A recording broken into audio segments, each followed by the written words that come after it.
Review Media, ayan. Ate Ira, salamat po. Ako si Coco, ha. Hello po, hello po.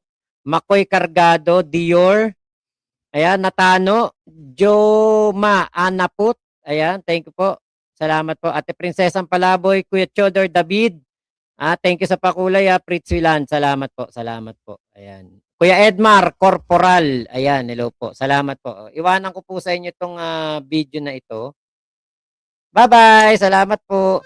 So what's up sa mga kahombre ko dyan? Makagago, what's up man na naman niya pala to. At syempre mga kahombre ko, alam nyo na, today is the day kung saan finally atin ang matutunghayan ang the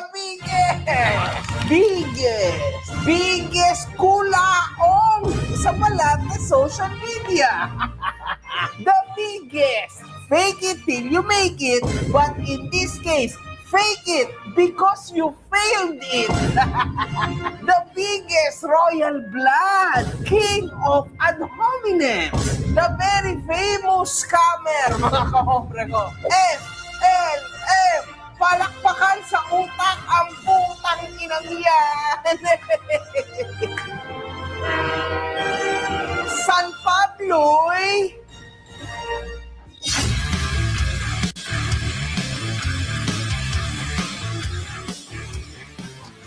Hinahanap mo ba ako sa Facebook? I-follow mo na ako. Ito ang page ko. Sa mga hindi nakasubaybay, mga kahombre ko, meron na tayong 3 videos na ginawa kay Francis Leo Marcos. Hindi pa po to gatas na gatas, malapit na. Sa last video, binalikan natin ang mga naging matitinding kontrobersiya at issue ni Francis Leo Marcos at paghamon ko sa kanya sa isang boxing match. Sa paghamon natin, nagawa rin naman agad sumagot ni Francis Leo Marcos dito sa kanyang naging live sa YouTube channel niya. Kung saan, mga kahombre ko, ay kanyang pinromote din ang kanyang bagong YouTube channel. Ayun yung channel ko. Pakinggan nyo, Francis Leo Marcos Official. Okay? So, pupunta kayo dyan sa channel na yan. Incredible, mga kahombre ko. Talagang maka-Diyos to. Kasi isipin nyo, ang pangalan ng YouTube channel niya ay Hinirang ng Langit 79. Oh my God! Wow! Hinirang pala ng langit si FLM, mga kahombre ko. Pero bakit para sa akin, itong Rice Emperor na to ay mukhang hinirang ng demonyo, mga kahombre ko. Kasi sobrang tindi po ng mga scam na kumalat, no? Di umano'y scam. Kumalat at siya'y nakulong pa, pinagdadampot siya ng ilang beses. Nakakulong ako ito. Dahil sa mga katiwalian na talagang napatunayan. And actually, he is just out on bail at the moment. Okay? Ito po ang mga pinagsasabi niya sa kanyang video sa akin. Ating pakinggan. Nakisita ko. Napapanood ko. Naririnig ko. May video ka kay Makagago, sir. Wala akong pakialam eh. Gago nga yun eh. Anong pakialam ko kay Gago? Sampigahin ko pa yung lintik na yun. Alam mo, Makagago, parehas tayong gago eh. Gago rin talaga ako. Wala akong pakialam sa mga hindot na tao. Actually, Mr. FLM, Putang ina. hindi naman ako nagtataka na kaya mo talagang manampiga ng tao. Kasi nanay mo pa lang, ang tindi mong murahin. Puro ay daldal. Sige, dumaldal ka pa. Hindi na kita kakausapin hanggang sa mamatay ako. Barado ang utak niyo eh. Putang ina. Walang tulak sa akin at walang itulak. Putang ina yan. Walang itulak na didi. Putang ina may. Putang na wala akong kadugong hudas. Anak. Wag mo akong tawagin anak. Putang ina. Dagdal ka na naman ng daldal. Dagdal ka ng daldal. Sinabi niya, guhudas ka yung anak niyo. Hindi niyo pa makita. Putang ina. Putang ina. Putang ina. Tanong ko. Putang ina! Ako magpapatay dyan. Ako magpapatay dyan. Ako magpapatay dyan. Putang ina! O, putang ina. O, magkalimutan na tayo lahat. Yun ang gusto mo. Dahil sa Putang ina. Putang ina. Pinagtatanggol mo. Pinagkakanulo na ako eh. Putang ina! Tapos tatautin mo pa ako ng ganyan na hawak o buhay mo. Putang ina! Putang ina! Ako ang nanay mo. Putang ina. Putang ina. Tandaan mo, ako ang nanay mo. Putang ina, kahit ina kita. Natakot. Ang sabi ko sa'yo. Putang ina, hindi mo nga ako pinakikinggan eh. Sa'yo. Pakinggan mo, hindi lahat ng taong nakadikit sa'yo. Totoo. O kindam. Ganyan ka ha. Sige, bata ka. Putang ina. At isa pa, meron ka rin kumakalat ayon sa article na ito na ikaw ay nagkakaso ng VAUSI, Violence Against Women and Children. Dapat mo bang ikwento kahit kaninong tao yan? So yes, marunong kang manampiga sa mahihinang mga nilalang, sa mga tao na kaya mo. Ang problema, Mr. FLM, pag ako ang kaharap mo, hindi ako pang VAUSI. Okay? Hindi ako magpa-file ng VAUSI sa'yo. Mamaya niyan, maging baliktad pa, ikaw ang mag-file ng something sa akin. Barado utak nyo eh. Ayan ang kasagutan ko sa ad hominem banat. And isa pa, hindot pala ang mga tao para sa'yo. Wala akong pakialam sa mga hindot na tao. Putang ina. Akala ko ba back in the day, tinulungan mo ang mga tao nang hingi ka pa ng boto? Huwag mong kakalimutan yan. Tumakbo ka, may bumoto sa'yo na almost 4.8 million na tao, and ito naman pala ang totoong nasa saloobin mo. Wala akong pakialam sa mga hindot na tao. Putang ina. Wala ka naman palang pakialam sa mga hindot na tao. Wow! Very good! Palakpakan ang putang inang yan! Grabe! Idol, ang galing!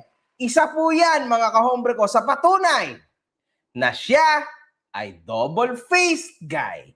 Delikado. Yang mga makagago, makagunggong na yan, alam mo, kung ano lang ang gusto niya sabihin para hanap buhay niya yan eh. Oo, pero walang bearing yan, gunggong yang hinayupak na yan. Yang kagaguhan mo ngayon, ipinagmamalaki kita. Nagiging hanap buhay niya alam mo yon, yun ang hanap buhay niya, hahanap siya ng taong sikat, hahanap siya ng taong ganito, titirahin niya. Kasama mo ko, nasa likod mo ko, kahit ano mangyari, hindi kita iiwan. Dahil gago ka! Hoping nakakausapin siya, buha ka ng ina niya. Well, hanap buhay kung tumira ng tao dati, Mr. FLM. Totoo yan. Tamang-tama ka. Kaso lang ngayon, Mr. FLM, kung ikaw ay nanonood at manunood ng aking content, you should have known na ako ay nandito lang para sa real talk at awareness. Wala nang iba. And now, kung gusto mo ng patunay, panoorin mo ang mga content ko. Huwag ka kasi agad babanat. Kasi kapag ikaw ay bumanat agad without even researching, magmumukha kayong si FLM. Kasalanan nyo. Baka ikaw ang may hanap buhay na manira o tumira ng tao. Itong ginawa mo. O makagago, di ogag ka o kininam. Di ba? Yung ogag ka o kininam. Yan. Yan, diretso. Yang kagaguhan mo, ang kailangan ng Pilipinas.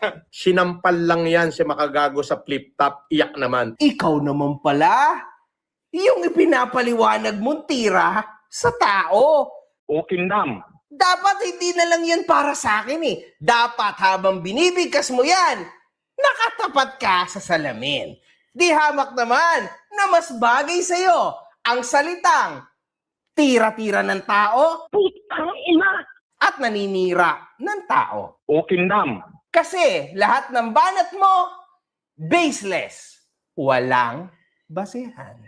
Sad. Kung ano yung nandiyan dyan, hindi nyo dapat pasingawin yan. Nakakalungkot lang na sa edad mo na yan, you don't even act your age. You act like an immature child. Dinaig ka pa.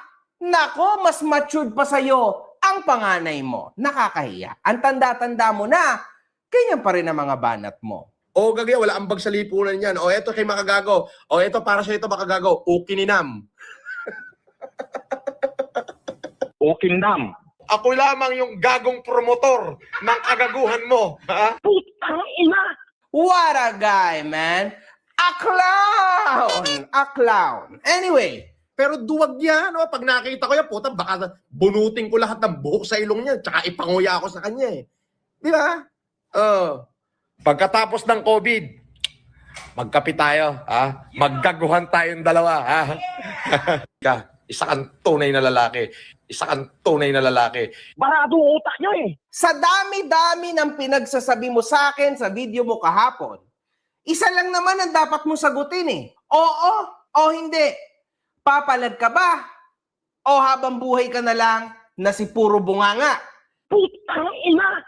Kasi ako, Mr. FLM, kung mapapanood mo ang history ko, kahit saan, lalapagin kita. Kung totoong papayag ka na makipagsuntukan sa akin sa ring. Ito pa ang malupit dyan, Mr. FLM. Bakit ko to gustong gawin? Kasi gusto kitang pagkakitaan. Normal lang yun. Siyempre, nandito na tayo. Gusto nating magmano-mano, suntukan tayo, labas tayong dalawa ng sama ng loob, di ba? O, masama loob mo sa akin. Ako na actually, hindi naman masama loob ko sa'yo, pero try na lang, tingnan natin, pakita natin sa mga tao, di ba? Entertainment, di ba? Fun. Sabi mo, matapang ka, duwag ako. O, sige. O, Makagago, tulin-tuli ka. Isa kang tunay na lalaki.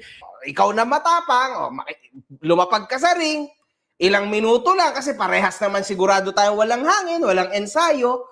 Magmukha man tayong tanga sa ring, okay na yon. Ang mahalaga, mapapatunayan natin kung sino talaga ang matapang sa hindi. Makagago, isa kang tunay na lalaki. Simple lang naman yun di ba? At hindi lang yun, Mr. FLM. Pagkakakitaan pa natin dalawa yan. Pagkakakitaan ninyo, pare-pareho kayong lahat. Kung matalino ka talaga at sinasabi mo na ikaw ay negosyante, hindi ka nahihindi. Kasi siguradong napakalaking pera nito. At ito ay legit. Hindi galing sa, hindi galing sa easy money to. Kasi i-build up ko ang hype nito for you. Hindi, hindi ganon. Di mga, wag ganon, man. Bad yun, ha? Tapos takas-takas na lang, man. Wag ganon. Bad yun. Hindi yun pwede sa mundo ko. Never ko yan ginawa. Ngayon, gusto nating mapatunayan. Sino ang totoong matapang? Makagago, tulin-tuli ka. Isa kang tunay na lalaki. Then sa ring tayo. Magbibuild ako ng event. Tayong dalawa yung main event. Ayaw mo pa. Ako na to. Di, makagagawa sa man. Di ba? Mas sikat ka sa akin, syempre. Pero kahit papano, may ibubuga rin naman ang pangalan ko. Malay mo, isipin mo na lang, ha? Lumaki ng sobra tong event na to. Gaano kalaking pera yun, man? Di ba? Hindi mo na kinakailangan para mag-earn ng pera. Sa konting minuto at oras lang. Panalo ka na nun for me, man. Di ba? Pero maganda yung trash talk mo na yun, ha? Never ko naisip yun. Yung lahat ng buhok sa ilong ko ay ipapanguya mo sa akin. That was good, man. Actually, that was a good trash talk. Putang ina! Pagkikita rin kami yan, pag nakita kami yan, eto promise, bubunutin ko lahat ng buhok sa ilong yan, ipangunguya ko sa kanya. Papaniwala kayo dyan, gago nga yan. Tanga na, parehas tayo, gago rin ako eh. Ako isang gano. Gago rin. Ay, grabe. Sampal-sampalin ko pa yung mukha niya pag nakita ko yan eh. Ako, kahombre, ulul. Kahombrehin mo yung mukha mo, gunggong. O pag nagkasalubong kami, ganun lang kasimple yun. Maliit lang Pilipinas. Pag nagkasalubong kami, promise. Bubunutin ko lahat ng balahibo sa ilong niya, ipangunguya ko sa kanya. Alam mo, Mr. FLM, kung hindi naman natin sasadyain, hindi naman tayo magkikita. Kasi malayo ako sa circle ng mundo mo. Kasi ang circle ng mundo ko ay circle ng aking pamilya. Hindi naman ako nakikisalamuha sa mga taong pinepeke ang kanya sanang magiging kasal sa isang Haponesa. Alam ko yan. Plano mo pang i-build up na, Uy, ang ganda ng pamilya ko, ha? Asawa ko, model na Japanese. Ang tanong, nasaan na kaya yung ginamit mong Haponesa noong mga panahon na yon para i-front mo sa pagtakbo mong senador? Yan sinasabi ko sa'yo. Di ba? Pag si MG, babanatan mo, dapat sure ka na walang maibubuta sa'yo. Kasi sa akin, malabo mo akong mabutasan, man. Hanapan mo ako ng butas, man. I actually challenge you to do that. Gusto kong makita kung ano ang mahanap mo na butas kay MG. Excited ako, man. Nasaan na kaya yung Haponesa na yun? Saan na galing yun? Nasaan na yun? The fairy tale story of FLM. Di ba may asawa ka na nun? Nabali-balita, may asawa ka na nun, Mr. Mangusin? Tapos, sabi mo sa kwento mo, ikaw ay engineer. And then what? Bigla ka palang nagtatrabaho sa isang bakery. Naggagawa ka ng mga pastries. Oh my God, man. Ano? Di ba, wala namang masamang magtrabaho sa pastry, sa bakery. Ang masama, yung magsinungaling kang engineer, tas yung pala, ikaw ay nagtatrabaho sa bakery. At ito po ang patunay. Nakakahiya, man. Oh my God. What are you doing, man? At bali-balita ko, yung mga relo mo daw, mga online lang daw yun, Pati mga ginto mo, mga, alam mo yan, man. May mga magic ka dyan na ginagawa, mga Lazada, delivery, paminsan-minsan, inaabutan ka pa ng mga driver. Ay, nako, my God. Haka-haka lang naman, ano? Pero, ewan natin. Papaniwala kayo dyan, gago nga yan. Pero walang bearing yan. Bukod sa duwag yan, gunggong na, duwag pa. Bakla yan, no? Makagago! Wala na ako iba sasabihin sa'yo, kundi mabuhay ka. Yang kagaguhan mo, kailangan niya ng Pilipinas. Gago ka talaga. Puro kasinungalingan din na nung sinasabi niya. Wala namang katotohanan. Maniniwala pa kayo dyan. Di ba? Yung kagaguhan mo ang kailangan ng ating mamamayan ngayon. Ha? Makagago. Anong meron dyan sa'yo kay makagago? Di gago. O di ba? O di magpapaniwala ba kayo sa gago? Ano ba napatunayan sa Pilipinas? Wala.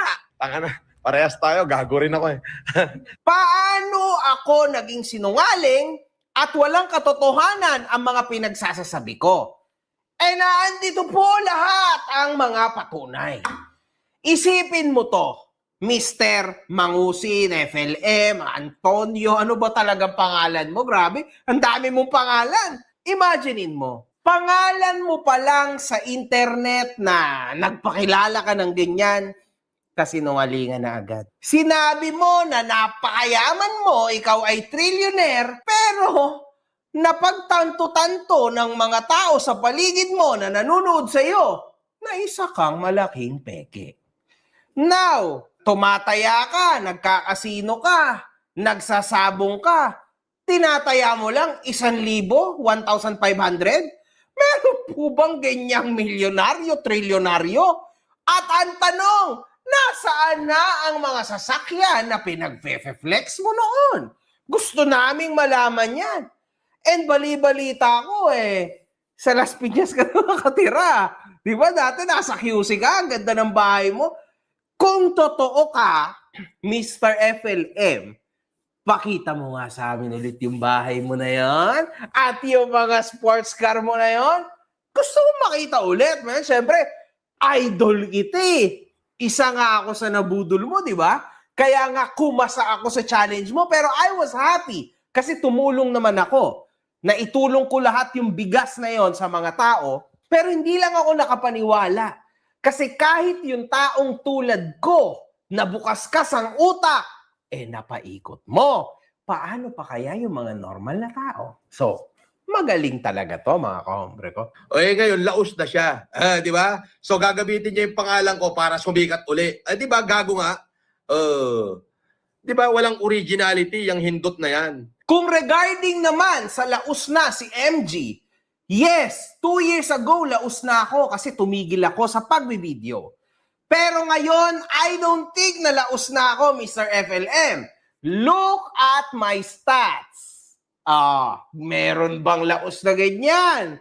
Tingnan mo naman, ang bilis ng taas ng aking subscriber sa YouTube. Meron bang laos na ganyan? Sa atin dalawa, parang ikaw yung laos eh. Dapat ka magpasalamat ka kasi pinapansin ka ni MG. No, the biggest ever. Anyway, Mr. FLM, kung ikaw rin lang ang ginagamit ko para sumikat muli, then I am happy to do so. Bakit? Para dagdagan ang awareness ng mga tao tungkol sa'yo. Lalo na, at nalalaman-laman namin lahat, na ikaw daw ay aktibong-aktibo sa TikTok at ikaw ay aktibo sa live sa YouTube. Ano ba ang bag nga sa lipunan ni Makaogag? Eh di wala. Di mang-ogag ng mang-ogag. Ogag nga eh. Di ba? Parehas tayong gago eh. Gago rin talaga ako. Kaya nga ogag eh. Gago rin talaga ako. Tingnan nyo, may ambag ba sa lipunan niyang ogag na yan? Wala. Di maka-ogag. Di ogag lang talaga. Gago rin talaga ako. Pero duwag yan. Mr. FLM, wala naman talaga akong magiging ambag sa lipunan, no?